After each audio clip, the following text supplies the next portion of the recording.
5, versículo 14, usted lo conoce.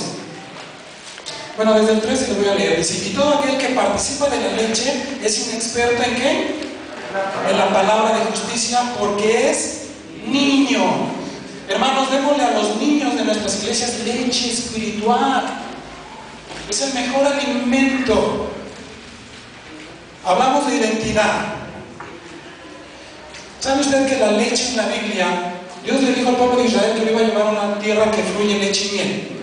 Cuando hablamos de leche en nuestra sociedad occidental, pensamos en ¿qué? En una caja de cartón, ¿verdad?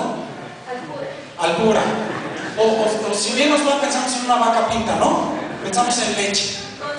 Liconza. Y pensamos en la leche de las vacas, ¿sí? o la leche reconstituida, ¿no? Que le llaman. Pero en el pensamiento bíblico, cuando se habla de leche, se está refiriendo al amamantamiento de los hijos. El hecho de que la madre tome en su regazo al hijo y le dé el pecho y lo alimente. Eso habla, hermanos, y no en padre se ha tomado a la mujer como un símbolo, una representación de la nación. Lo que Dios le está diciendo al pueblo de Israel cuando llegara a la tierra de Canaán, le estaba diciendo: ahí te vas a establecer y serás una gran nación. Y vas a tener una identidad propia. Saliste de Egipto, los rebeldes se van a morir, pero la nueva generación va a entrar a Canaán y se va a identificar como una nación, y yo voy a ser su Dios y ellos van a ser mi pueblo. Cuando habla la Biblia aquí de que les damos la leche, es instruir a los que se van incorporando, los que vamos discipulando, incluirlos en el seno de la iglesia. ¿Para qué? Para que se identifiquen con la iglesia, hermanos, como cuerpo de Cristo. No les podemos dar leche rehidratada ni de exportación, porque podemos correr el riesgo de que se nos empachen o se nos mueran. Debemos dar la leche de las verdades de Dios. Dice el siguiente versículo: pero el alimento sólido es para los que han alcanzado ¿qué? A ver, díganlo fuerte: ¿han alcanzado qué? Para los que por el uso, digan uso, tienen los sentidos ¿qué? Ejercitados. ¿En el qué? Discernimiento del bien y del mal. ¿Sí? Los que han alcanzado madurez. ¿En qué se caracteriza un cristiano maduro? Que por el uso, o sea, no es algo que guardo, no es algo que almaceno en una cajita, es algo que aplico, que uso. Dice Santiago: no seamos oidores olvidadizos, sino que hacedores de la palabra. Por el uso, amén, poner en práctica, aplicar. Eso nos va a llevar, dice, a los que tienen los sentidos ejercitados. Un ejercicio. ¿Ven cómo no les estaba yo echando mentiras? De que debemos desarrollar nuestros sentidos espirituales, el olfato espiritual. Podemos oler una bendición, ¿verdad? Cuando estamos en un culto y empieza a haber adoración, podamos aspirar el aroma de la presencia de Dios. Podemos decir: Dios se está moviendo en este lugar. Pero también, hermanos, debemos desarrollar el olfato cuando algo huele mal.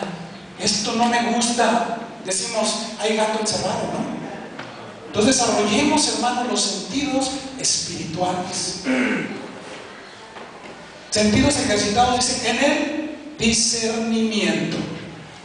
Discernimiento, hermanos, dice, entre el bien y el mal. Discernimiento viene de una raíz que es diacrisis, según el diccionario Strong, que es G1253, que significa, o más bien tiene la aplicación de hacer una distinción y por ello tomar una decisión. Implica distinción, y para esto es necesario emitir un juicio. Ya les decía yo que nuestros juicios deben estar basados en la palabra de Dios. Y nosotros debemos aprender a ser juiciosos, hermanos. Y como les decía, cuando algo nos huele mal, luego darnos a la tarea de investigar. Hay gente que se ofende y dice, como ahorita, ¿no? Que les pasé unas fotos. Y alguien se puede ofender y decir: ay, este hermano, ¿qué le pasa? ¿Cómo con eso? ¿De qué se trata? ¿Qué se cree? ¿No? ¿Por qué juzga? ¿Él quién es? ¿Él qué ha hecho? Estos hombres tienen trayectorias. ¿Sí, hermano? Tienen una colísima, así que les dice. Y alguien puede decir: ¿tú qué, hermano?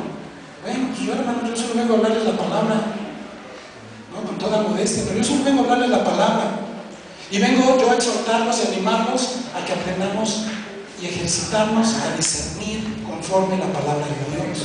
Y que eso lo enseñemos, lo apliquemos en nuestros miembros, los enseñemos, que sean como los cristianos de Berea.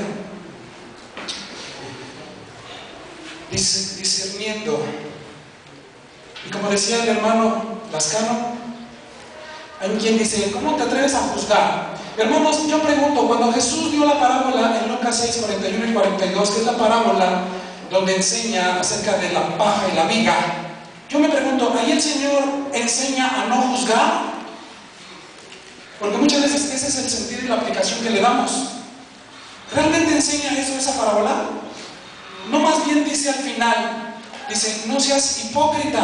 ¿Cómo quieres tú ver la paja del ojo de tu hermano y decir, a ver, hermanito, ven para acá, te vas a sacar tu paja, cuando tú tienes una viga grandísima en tu ojo? ¿Hasta ahí se queda la parábola? No, dice el Señor, saca primero la viga de tu ojo para que entonces puedas ver bien la paja en el ojo de tu hermano. Lo que dice el Señor ahí es que primero asegúrate tú, hermano, de estar caminando conforme a la verdad de Dios, ser una persona de integridad moral, espiritual, para que tengas la autoridad del Espíritu Santo y puedas tú señalar la falta de los demás. Que como pastores lo tenemos que hacer. No es una opción, no es algo que tú puedes apuntar en tu Biblia. Ah, sí, recordar a partir de hoy ser íntegro. No, hermanos, es parte de tus cualidades en el ministerio. Por eso el Señor te viste de autoridad, para que entonces tú vayas con los hermanos y digas, hermanos, esto está mal, eso que usted dijo está mal, la forma que oró no es la correcta, y usted tiene que estar instruyendo a la iglesia y llevarlas al pleno conocimiento, a que maduren en la verdad de la palabra de Dios. Y tenemos que aprender a discernir. ¿Prohíbe Jesús juzgar? No. Bueno, algo aquí muy importante, hermanos, es que dice que debemos discernir entre el bien y el mal. Ahí es donde se emite el juicio. Poder distinguir. Y eso es algo, hermanos, que hoy en nuestra sociedad postmodernista es algo que hoy ya no existe. Ya no hay una diferenciación entre lo que es bueno y es malo. Hace algunos años, cuando se decía esto es negro, es negro. Cuando se decía esto es blanco, es blanco. Hoy hablamos de escalas de grises. Dice por ahí que nada es verdad, nada es mentira, todo depende del cristal por medio del cual se mira. En un relativismo tremendo de nuestra sociedad.